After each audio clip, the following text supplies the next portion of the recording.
Brooke. Hey, hey! Merci, Monsieur le Président, et c'est avec grand honneur que je me lève aujourd'hui en cette Chambre pour participer et commencer le débat sur mon projet de loi, le projet de loi C-291. Rares sont les occasions que les députés qui ne sont pas ministres ont une occasion de débattre et éventuellement faire adopter des projets de loi pour modifier des lois existantes ou en créer des nouvelles de toutes pièces. Dans mon cas, c'est une initiative qui est tout à fait simple et qui a été discutée déjà, d'ailleurs, dans le passé dans cette Chambre à quelques reprises. Mais ça va faire bientôt 10 ans que cette question-là n'est pas revenue pour un débat dans cette Chambre et je crois que c'est tout à fait opportun. Mon initiative est celle, comme vous l'avez dit, Monsieur le Président, dans le titre de mon projet de loi, c'est l'étiquetage des aliments génétiquement modifiés, un étiquetage obligatoire des aliments génétiquement modifiés. Et mon initiative, ma motivation est très simple, c'est d'obtenir plus de transparence sur les étiquettes des aliments qu'on consomme au Canada. Parce que les Canadiens ont le droit de savoir qu'est-ce qu'ils consomment, en détail. Et c'est dans cet esprit-là que j'ai déposé et que je débat aujourd'hui de mon projet de loi C-291. Et je veux d'abord mettre la table, Monsieur le Président, en citant le premier ministre du Canada qui récemment, pas plus tard que le 15 décembre 2016, en une réponse à une question sur l'étiquetage obligatoire des aliments génétiquement modifiés, a dit sur les ondes de Radio-Canada, « C'est une question de protéger les consommateurs. J'entends très clairement les consommateurs qui veulent en savoir plus sur ce qu'ils mettent dans leur corps. C'est une bonne chose.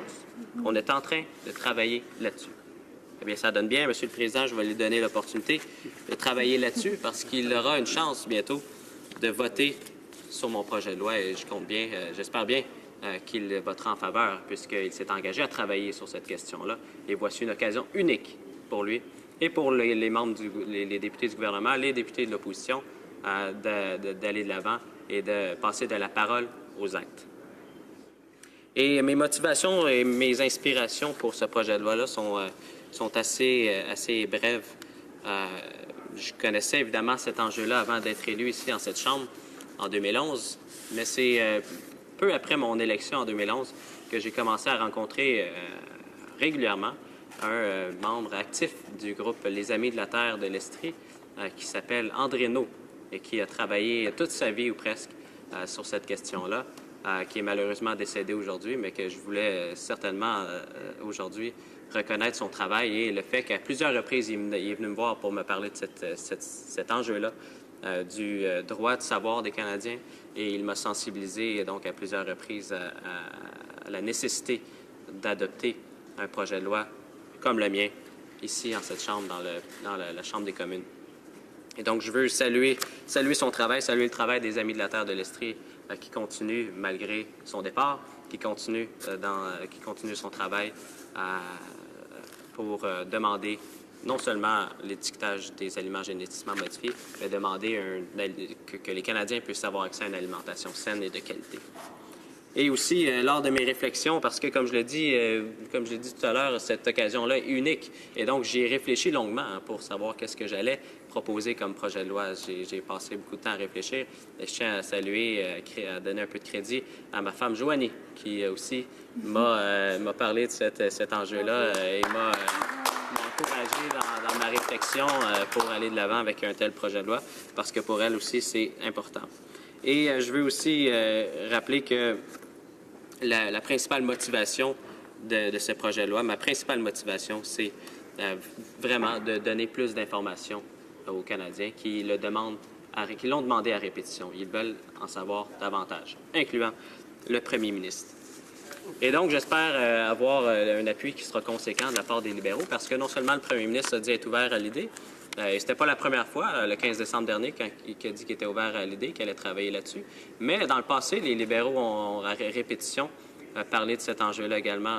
On se souviendra qu'en 2002, un député, M. Katcha, un député de Davenport, avait proposé un projet de loi similaire. Un député qui a été ministre sous un gouvernement libéral.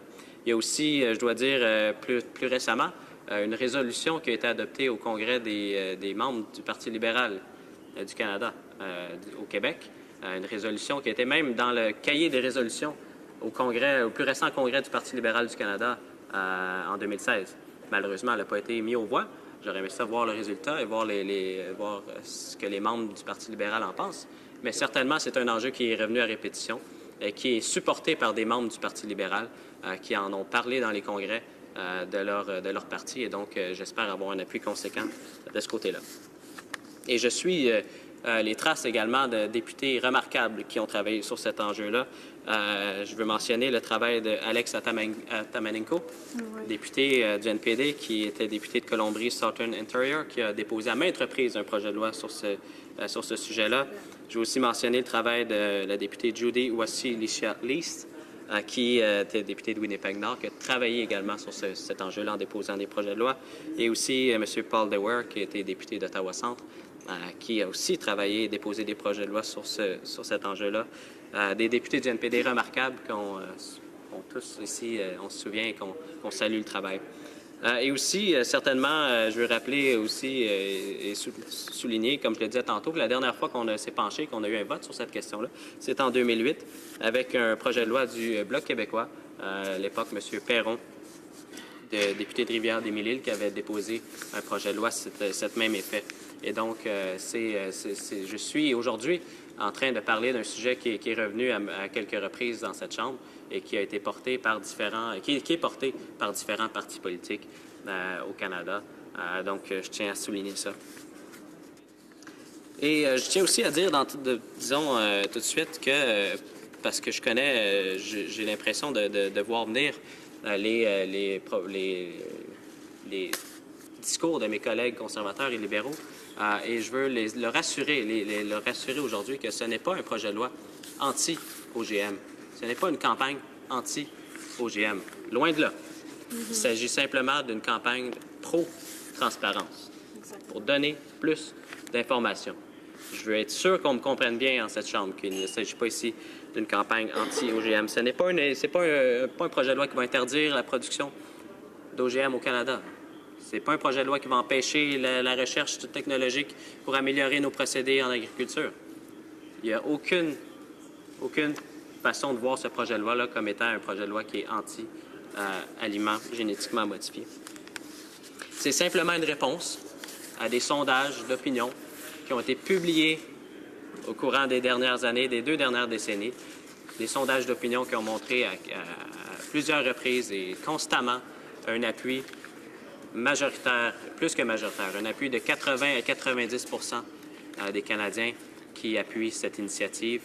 Au fil du temps, c'était constamment un appui comme celui-là qu'on a vu dans les sondages d'opinion, incluant le plus récent sondage de Santé Canada, qui également montrait, dans le sondage qu'ils ont commandé, il montrait un appui majoritaire à cette question-là. Mon projet de loi est très simple, Monsieur le Président. Il a seulement 3 articles. Premier article, il est interdit de vendre des aliments génétiquement modifiés, à moins qu'on y appose une étiquette indiquant sa présence. Deuxième article, je reconnais les pouvoirs réglementaires du gouvernement en matière d'étiquetage des aliments génétiquement modifiés, en matière d'étiquetage tout court d'aliments. Et donc, je donne au gouvernement, je donne, grâce à mon projet de loi, un pouvoir réglementaire supplémentaire pour définir ce qu'est un aliment génétiquement modifié. Parce que je reconnais que l'expertise scientifique sur cette question-là repose dans les mains de Santé Canada pour définir ce qu'est un aliment génétiquement modifié et définir sans doute le niveau auquel l'étiquetage sera demandé. Et aussi, je donne un pouvoir réglementaire au gouvernement pour définir les modalités d'étiquetage, donc l'endroit sur l'étiquette où ce sera apposé, la grandeur et la phrase en question qui pourrait être mise sur l'étiquette. Et en plus, je donne au gouvernement le choix de la date d'entrée en vigueur du projet de loi. Parce qu'on s'entend que lorsqu'on va consulter l'industrie, si mon projet de loi est adopté, lorsqu'on va consulter l'industrie pour décider de la réglementation en matière d'étiquetage, on pourra ensuite, après les consultations, après avoir entendu tous les intervenants, on pourra décider au moment jugé opportun l'entrée en vigueur du projet de loi C-291. Donc, mon projet de loi est le plus simple qu'on a débattu en cette Chambre. 3 articles seulement, et c'est un projet de loi qui reconnaît les pouvoirs réglementaires déjà existants du gouvernement du Canada en matière d'étiquetage alimentaire. Et donc, j'espère avoir un appui conséquent du gouvernement parce que les Canadiens supportent cette initiative à 80 %. Et si cette Chambre ne supporte pas cette initiative à 80 % également et plus, je vais être très déçu et je pense que ça va être une défaite pour notre démocratie. Donc, j'encourage tous mes collègues à appuyer le projet de loi C-291. Merci, M. le Président. Bravo.